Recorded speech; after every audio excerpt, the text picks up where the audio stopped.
Hi Mark, I'm Nancy, number 42 from the junior class. Today I'm going to read How Trees Talk to Each Other by Suzanne Simard. Imagine you are walking through a forest. I'm guessing you're thinking of a collection of trees, what we foresters call a stand, with their rugged stems and their beautiful crowns. Yes, trees are the foundation of forests, but a forest is much more than what you see. And today I want to change the way you think about forests. You see, underground there is this other world, a world of infinite biological pathways that connect trees and allow them to communicate and allow the forest to behave as though it's a single organism. It might remind you of a sort of intelligence. How do I know this? Here's my story. I grew up in the forests of British Columbia. I used to lay on the forest floor and stare up at the tree crowns. They were giants. My grandfather was a giant too. He was a horse logger and used to selectively cut cedar poles from the inland rainforest. Grandpa told me about the quiet and cohesive ways of the woods and how my family was knit into it. So I followed in Grandpa's footsteps. He and I had this curiosity about forests, and my first big aha moment was at the outhouse by our lake. Our poor dog Jigs had slipped and fallen into the pit, so Grandpa ran up with his shovel to rescue the poor dog. He was down there swimming in the muck. But as Grandpa dug through that forest floor, I became fascinated with the roots. And under that, what I learned later was a white mycelium. And under that, the red and yellow mineral horizons. Eventually, Grandpa and I rescued the poor dog, but it was at that moment that I realized that that palette of roots and soil was really the foundation of the forest. And I wanted to know more, so I studied forestry. But soon I found myself working alongside the powerful people in charge of the commercial harvest. The extent of the clear cutting was alarming, and I soon found myself conflicted by my part in it. Not only that, the spraying and hacking of the aspens and birches to make way for the more commercially valuable planted pines and firs was astounding. It seemed that nothing could stop this relentless industrial machine. So I went back to school and I studied my other world. You see, scientists had just discovered in a laboratory in vitro that one pine seedling root could transmit carbon to another pine seedling root.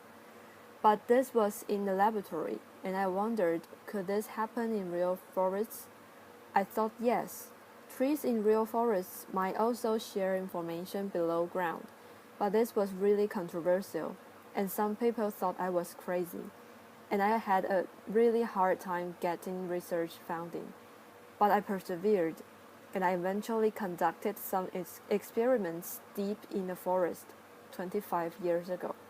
I grew 80 replicates of 3 species: paper birch, Douglas fir, and western red cedar. I figured the birch and the fir would be connected in a below-ground web, but not the cedar. It was in its own other world. And I gathered my apparatus, and I had no money, so I had to do it on the cheap. So I went to Canadian Tire, laughter, and I bought some plastic bags and duct tape and shed clothes, a timer, a paper suit, a respirator, and then I borrowed some high-tech stuff from my university. A Geiger counter, a scintillation counter, a mass spectrometer, microscopes, and then I got some really dangerous stuff. Syringes full of radioactive carbon-14 carbon dioxide gas, and some high-pressure bottles of the stable isotope carbon-13 carbon dioxide gas. But I was legally permitted. Laughter. Oh, and I forgot some stuff. Important stuff. The bug spray, the bear spray, the filters for my respirator. Oh well. The first day of the experiment, we got out to our plot and a grizzly bear and her cub chased us off. And I had no bear spray. But you know, this is how forest research in Canada goes. Laughter. So I came back the next day, and Mama Grizzly and her cub were gone. So this time we really got started. And I pulled on my white paper suit, I put on my respirator, and then I put the plastic bags over my trees. I got my giant syringes and I injected the bags with my tracer isotope carbon dioxide gases. First, the birch. I injected carbon-14, the radioactive gas, into the bag of birch. And then for fur, I injected the stable isotope carbon-13 carbon dioxide gas. I used 2 isotopes because I was wondering whether there was two-way communication going on between these species. I got to the final bag, the 80th replicate, and all of a sudden Mama Grizzly showed up again, and she started to chase me, and I had my syringes above my head, and I was sweating the mosquitoes, and I jumped into the truck, and I thought, this is why people do lab studies. Laughter. I waited an hour. I figured it would take this long for the trees to suck up the CO2 through photosynthesis, turn it into sugars, send it down into their roots, and maybe, I hypothesized, shuttle that carbon below ground to their neighbors. After the hour was up, I rolled down my window and I checked for Mama Grizzly. Oh good, she's over there eating her huckleberries. So I got out of the truck and I got to work. I went to my first bag with the birch. I pulled the bag off. I ran my Geiger counter over its leaves. Perfect. The birch had taken up the radioactive gas. Then the moment of truth. I went over to the fir tree. I pulled off its bag. I ran the Geiger counter up its needles. And I heard the most beautiful sound. It was the sound of birch talking to fir, and birch was saying, "Hey, can I help you?" And fir was saying, "Yeah, can you send me some of your carbon? Because somebody threw a shed close over me." I went up to cedar, and I ran the Geiger counter over its leaves, and as I suspected, silence. Cedar was in its own world. It was not connected into the web interlinking birch and fir. I was so excited. I ran from plot to plot and I checked all 80 replicates. The evidence was clear. The C13 and C14 was showing me that paper birch and Douglas fir were in a lively two-way conversation. It turns out at that time of the year, in the summer, that birch was sending more carbon to fir than fir was sending back to birch, especially when the fir was shedded. And then in later experiments, we found the opposite, that fir was sending more carbon to birch than birch was sending to fir, and this was because the fir was still growing while the birch was leafless. So it turns out the two species were interdependent, like yin and yang. And at that moment, everything came into focus for me. I knew I had found something big, something that would change the way we look at how trees interact in forests. From not just competitors, but to cooperators. And I had found solid evidence of this massive below-ground communications network, the other world. Now I truly hoped and believed that my discovery would change how we practice forestry, from clear-cutting and herbiciding to more holistic and sustainable methods that were less expensive and more practical. What was I thinking? I'll come back to that. So how do we do science in complex systems like forests? Well, as forest scientists, we have to do our research in the forests, and that's really tough, as I've shown you. And we have to be really good at running from bears. But mostly, we have to persevere in spite of all the stuff stacked against us. And we have to follow our intuition and our experiences and ask really good questions. And then we've got to gather our data and then go verify. For me, I've conducted and published hundreds of experiments in the forest. Some of my oldest experimental plantations are now over 30 years old. You can check them out. That's how forest science works.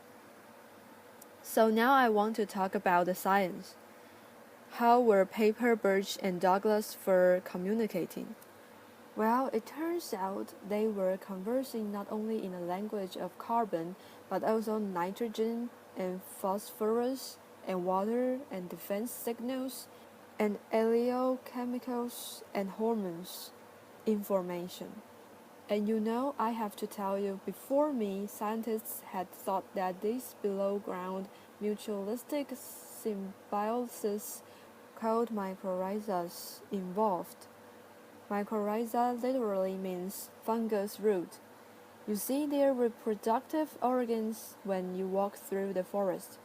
They are the mushrooms. The mushrooms, though, are just the tip of the iceberg, because coming out of those stems are fungi threads that form a mycelium, and that mycelium infects and colonizes the roots of all the trees and plants.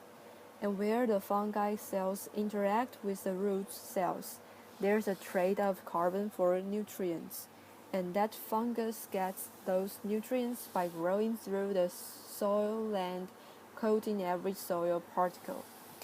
The web is so dense that there can be hundreds of kilometers of mycelium under a single footstep.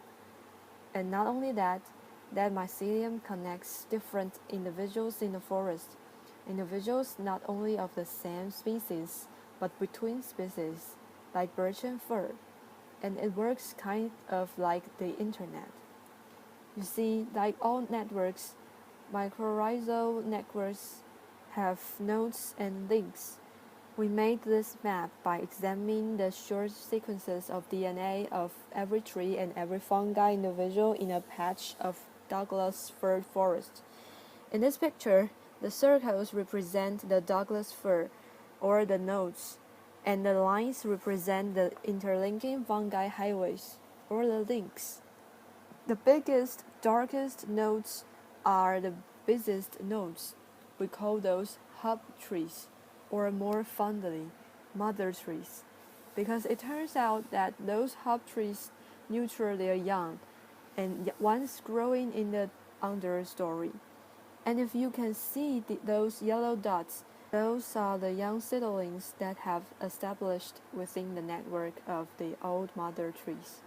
In a single forest, a mother tree can be connected to hundreds of other trees. And using our isotope tracers, we have found that mother trees will send their excess carbon through the mycorrhizal network to the understory seedlings. And we've associated this with increased seedling survival by 4 times. Now we know we all favor our own children, and I wondered, could Douglas fir recognize its own kin, like Mama Grizzly and her cub? So we set about an experiment, and we grew mother trees with kin and stranger seedlings. And it turns out they do recognize their kin. Mother trees colonize their kin with bigger mycorrhizal networks. They send them more carbon below ground. They even reduce their own root competition to make elbow room for their kids. When mother trees are injured or dying, they also send messages of wisdom onto the next generation of seedlings. So we've used isotope tracing to trace carbon moving from an injured mother tree down her trunk into the mycorrhizal network and into their neighboring seedlings. not only carbon but also defense signals, and these two compounds have increased the resistance of those seedlings to future stresses. So trees talk. Applause. Thank you. Through back and forth conversations, they increase the resilience of the whole community. It probably reminds you of our own social communities and our families. Well, at least some families.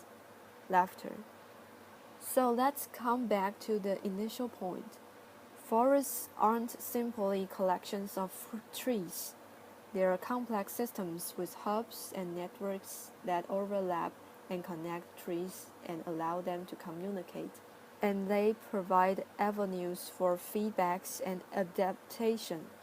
And this makes the forest resilient. That's because there are many hub trees and many overlapping networks, but they are also vulnerable. Vulnerable not only to natural disturbances like bark beetles that preferentially attack big old trees, but high-grade logging and clear-out logging. You see, you can take out one or two hop trees, but there comes a tipping point. Because hop trees are not unlike rivets in an airplane. You can take out one or two and the plane still flies, but you take out one too many, or maybe that one holding on the wings, and the whole system collapses. So now, how are you thinking about forests? Differently? Audience. Yes. Cool, I'm glad. So, remember I said earlier that I hoped that my research, my discoveries would change the way we practice forestry. Well, I want to take a check on that 30 years later here in Western Canada. This is about 100 kilometers to the west of us, just on the border of Banff National Park. That's a lot of clear cuts. It's not so pristine. In 2014, the World Resources Institute reported that Canada in the past decade has had the highest forest disturbance rate of any country worldwide. And I bet you thought it was Brazil. In Canada, it's 3.6% per year. Now, by my estimation, that's about 4 times the rate that is sustainable. Now, massive disturbance at this scale is known to affect hydrological cycles, degrade wildlife habitat, and emit greenhouse gases back into the atmosphere, which creates more disturbance and more tree diebacks.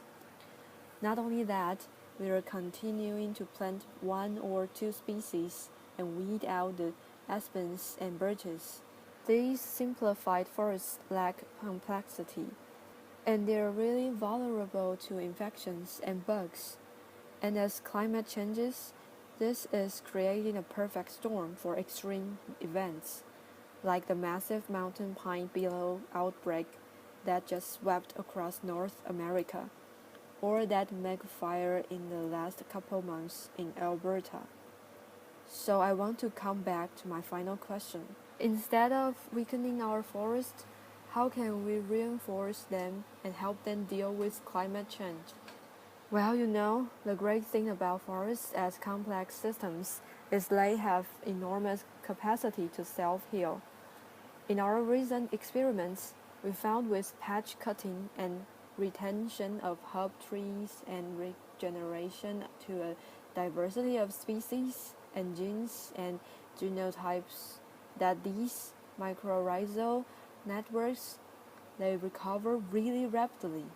So with this in mind, I want to leave you with 4 simple solutions.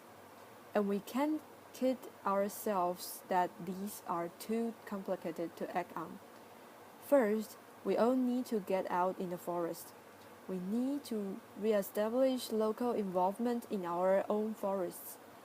You see, most of our forests now are managed using a one-size-fits-all approach, but good forest stewardship requires knowledge of local conditions. Second, We need to save our old-growth forests. These are the repositories of genes and mother trees and mycorrhizal networks.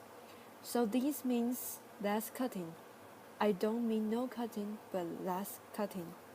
And third, when we do cut, we need to save the legacies, the mother trees and networks, and the wood, the genes, so they can pass their wisdom on to the next generation of trees, so they can withstand the future stresses coming down the road. We need to be conservationists. And finally, fourthly and finally, we need to regenerate our forests with a diversity of species and genotypes and structures by planting and allowing natural regeneration. We have to give Mother Nature the tools she needs to use her intelligence to self-heal. And we need to remember that forests aren't just a bunch of trees competing with each other. They are super cooperators. So back to Jigs.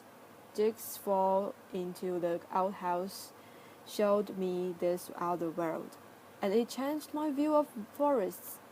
I hope today to have changed how you think about forests.